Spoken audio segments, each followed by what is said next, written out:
আসসালামু আলাইকুম ভাই বোনেরা, আজকে আমরা দেখব একটি মোবাইলে কিভাবে মেসেঞ্জারে ওকে হাইড করে রাখা যায় বা গোপনে কথা বলা যায়। চলুন আমরা দেখে আসি। যারা আমার ইউটিউব চ্যানেলে নতুন, প্লিজ সাবস্ক্রাইব করে দেন। এর জন্য করে আমরা মেসেঞ্জারে যাব, তারপর সেটিংয়ে যাব, মেসেঞ্জারের সেটিংয়ে, তারপর নিচে যাব, প্রাইভেসি অফ সেফটিতে ক্লিক করব,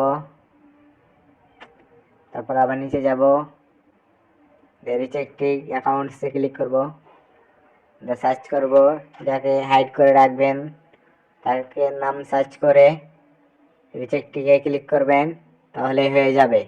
ফোন থেকে গোপনে কথা বলতে পারবেন, কেউ দেখবে না, মেসেঞ্জারে শো করবে না, এটা হাইড হয়ে থেকে যাবে। ভিডিওটি ভালো লাগলে একটি লাইক ও একটি সুন্দর কমেন্ট করবেন এবং চ্যানেলটি সাবস্ক্রাইব করে দেবেন।